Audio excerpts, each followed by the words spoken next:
Commemorations here and abroad began today for the 9/11 anniversary on Sunday. Traders at the New York Stock Exchange observed a moment of silence before Secretary of State Hillary Clinton, former Mayor Rudy Giuliani, and others rang the opening bell. And a ceremony at the Pentagon featured a once tattered flag from near the World Trade Center site. Volunteers were invited to sew a few stitches of repair work. Defense Secretary Leon Panetta spoke at the event. He said 9/11 stands as a defining moment for Americans. We will always grieve over those taken from us so violently. But we do so with the knowledge that had it not been for the heroic actions of many that day here at the Pentagon, the human toll would have been far worse. There were also events in Europe, including a moment of silence on the Belgian stock market before trading began there. And in Paris, French President Nicolas Sarkozy joined a wreath-laying at the American embassy.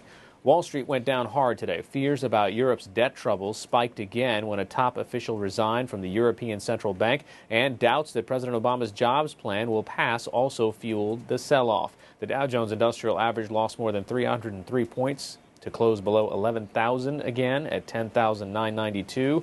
The Nasdaq fell 61 points to close just under 2468. For the week, the Dow lost 2%. The Nasdaq fell 0.5%. Flooding in the Northeast began to recede slowly today as remnants of Tropical Storm Lee finally moved on. The system left behind at least 12 dead, plus extensive damage, with federal disaster areas declared in Pennsylvania and New York State.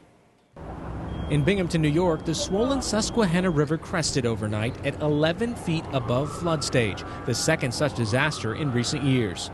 This is supposed to be a 500-year flood, but we had one 5 years ago, so it's obviously very sobering, and this is actually worse than the one 5 years ago. Some homes were cut off as the rushing water rose steadily through Thursday. You need to leave the area immediately. Some 20,000 people have been ordered to evacuate from areas in danger of flooding. Many turned to the safety of shelters, including one at a local university. We just found out that the apartment is totally flooded, and we lost everything in the bottom floor of our apartment.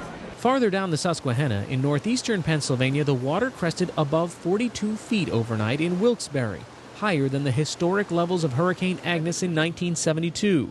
Rose Simcoe was one of the 75,000 residents across the region who had to evacuate this week. Well, the most important thing is we have our lives. That's what you have to look at. Everything's replaceable. Anything that you want to keep as cherishables or heirlooms, take it with you, and that's what we did. Elsewhere, a torrent washed away this house in Lancaster County, Pennsylvania, and smashed it into a bridge.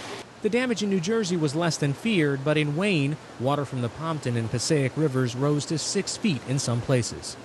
The overnight blackout in Southern California, Arizona, and Mexico came to an end today. San Diego was hardest hit when 1.4 million homes and businesses went dark late Thursday afternoon. Cars clogged the streets and airlines shut down after computer systems failed. Loss of power also caused a treatment plant to spill more than 2 million gallons of sewage onto the city's beaches. The outage was triggered by work being done at a substation in Arizona. In Syria today, protesters appealed for help against the government crackdown for the first time. Thousands poured into the streets in a number of cities shouting, "We want international protection." Many also carried signs and chanted slogans demanding the death of President Bashar al-Assad. Security forces again opened fire, killing several people. Elsewhere, activists reported troops in the city of Homs killed at least 20 people on Thursday.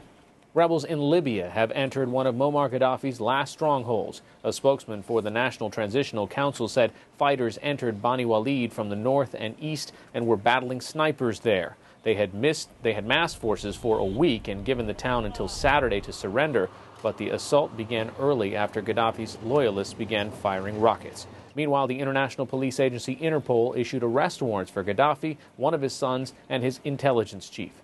Those are some of the day's major stories.